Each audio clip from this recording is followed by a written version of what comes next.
ಇದು ಜನಸಂಖ್ಯೆ ಆಧಾರವಾಗಿಲ್ಲ. ಆ ಜನಸಂಖ್ಯೆ ಆಧಾರವಾಗಿ ಮಾಡಬೇಕನ್ನುವಂಥ ಕ್ಲಾಸ್ಗೆ ಅಮೆಂಡ್ಮೆಂಟ್ ಇದೆ. ಇದರಲ್ಲಿ ಅಮೆಂಡ್ಮೆಂಟ್ ಮಾಡಿ ನಾವು ಸೀಟುಗಳನ್ನು ಮಾತ್ರ ಪ್ರಪೋರ್ಷನೇಟ್ ಹೆಚ್ಚು ಮಾಡ್ತೇವೆ. 2011 ಸೆನ್ಸಸ್ ಬೇಸಿಸ್ ಅಂತ ಒಂದು ಶಬ್ದ ಇದೆ ಅದರಲ್ಲಿ. ಅದರ ಅರ್ಥ ಏನು ಅಂತಾರೆ, ಒಂದು ಲೋಕಸಭಾ ಕ್ಷೇತ್ರದಲ್ಲಿ ಎಷ್ಟು ಜನ ಮತದಾರರಿರಬೇಕು ಅದು 2011 ಸೆನ್ಸಸ್ ಡಿಸೈಡ್ ಮಾಡುತ್ತೆ.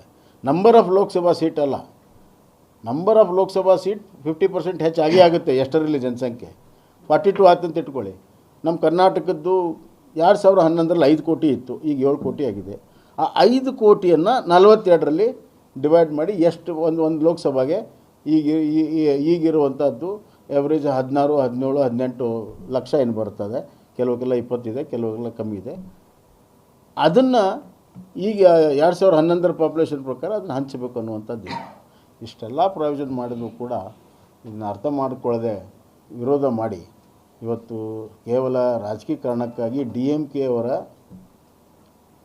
ಇಲೆಕ್ಷನ್ ಗೆಲ್ಲೋ ಸಲುವಾಗಿ ಅವರು ನಾರ್ತ್ ಸೌತ್ ಡಿವೈಡ್ ಮಾಡಿದರೆ ಗೆಲ್ತೀವಿ ಅನ್ನುವಂಥ ಒಂದು ರಾಜಕೀಯ ಹುನ್ನಾರಕ್ಕೆ ನಮ್ಮ ರಾಜ್ಯದ ಮುಖ್ಯಮಂತ್ರಿಗಳು ಮತ್ತು ಕಾಂಗ್ರೆಸ್ ಪಕ್ಷ ಇವತ್ತು ಅವರಿಗೆ ಬಲಿಯಾಗಿದೆ. ನಮ್ಮ ಹಿತಾಸಕ್ತಿಯನ್ನು ಬಲಿ ಕೊಟ್ಟಿದ್ದಾರೆ ಅಂತ ಈ ಸಂದರ್ಭ ಹೇಳಿ ಇಚ್ಛೆಪಡ್ತೇನೆ. ಅದಕ್ಕಾಗಿ ನಾನು ಮುಖ್ಯಮಂತ್ರಿಗಳಿಗೆ ಅವರು ಇದನ್ನು ಸರಾಸರಿಯಾಗಿ ತಜ್ಞರ ಜೊತೆಗೆ ಚಿಂತನೆಯನ್ನು ಮಾಡಿ ಸ್ಪಷ್ಟತೆಯಿಂದ ಅವರು ಚಿಂತನೆಯನ್ನು ಮಾಡಿ ಬರುವಂಥ ದಿನಗಳಲ್ಲಾದರೂ ಕೂಡ ಇದಕ್ಕೆ ಒಪ್ಪಿಗೆ ಸೂಚಿಸಿದರೆ ಮತ್ತು ಅವರ ಪಕ್ಷದ ನಾಯಕರಿಗೆ ಒಪ್ಪಿಗೆ ಸೂಚಿಸಿದರೆ ಖಂಡಿತವಾಗೂ ಒಂದು ದೊಡ್ಡ ಕ್ರಾಂತಿಕಾರಿ ಆಗುತ್ತೆ. ಮಹಿಳೆಯರಿಗೆ ಇಷ್ಟು ವರ್ಷ ಏನು ಮೀಸಲಾತಿ ಕೊಡಬೇಕನ್ನುವಂಥ ವಿಚಾರದಲ್ಲಿ ಹಿನ್ನಡೆ ಆಗಿದೆ, ಅನ್ಯಾಯ ಆಗಿದೆ ಮಹಿಳೆಯರಿಗೆ. ಅದನ್ನು ನಿಲ್ಲಿಸೋದಕ್ಕೆ ಸಾಧ್ಯ ಆಗ್ತದೆ.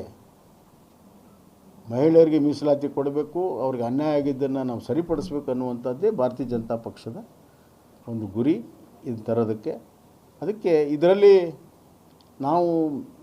ಕ್ರೆಡಿಟ್ ತೊಗೊಳ್ಳೋವಂಥ ಅವಶ್ಯಕತೆ ಇಲ್ಲ ಅಂತ ಪ್ರಧಾನಮಂತ್ರಿಗಳು ಹೇಳಿದರು. ನಾವೆಲ್ಲರೂ ಸೇರಿ ಮಾಡಿ ಈಗ 2023ರಲ್ಲಿ ಎಲ್ಲರೂ ಸೇರಿ ಮಾಡಿರ್ತೀವಿ. ಅದು ಒಂದೇ ಪಕ್ಷಕ್ಕೆ ಕ್ರೆಡಿಟ್ ತೊಗೊಳಕ್ಕೆ ಸಾಧ್ಯವೇ ಇಲ್ಲ. ಇದನ್ನು ಕೂಡ ಹಾಗೆ ಮಾಡಿದರೆ ಯಾವ ಪಕ್ಷಕ್ಕೂ ಸೇರಲ್ಲ, ಒಳ್ಳೆಯ ನಿರ್ಣಯಗಳು ಆಗುತ್ತೆ. ಅದಕ್ಕಾಗಿ ನಾನು ಮುಖ್ಯಮಂತ್ರಿಗಳಿಗೆ ಆಗ್ರಹ ಮಾಡ್ತೀನಿ, ತಜ್ಞರ ಜೊತೆಗೆ ಚರ್ಚೆ ಮಾಡಿ ಒಂದು ಸ್ಪಷ್ಟತೆಯಿಂದ ಮರುಚಿಂತನೆಯನ್ನು ಮಾಡಿ ಅವ್ರ ನಾಯಕರಿಗೆ ಕೂಡ ಒಪ್ಪಿಸಿ ಈ ಕ್ರಾಂತಿಕಾರಿ ಬದಲಾವಣೆಗೆ ಅವರು ಕೂಡ ದೊಡ್ಡ ಬೆಂಬಲ ಆಗುತ್ತೆ. ಆ ಕೆಲಸವನ್ನು ಅವ್ರು ಮಾಡಬೇಕು ಅನ್ನುವಂಥ ಒತ್ತಡವನ್ನು ನಾನು ಮಾಡ್ತೀನಿ.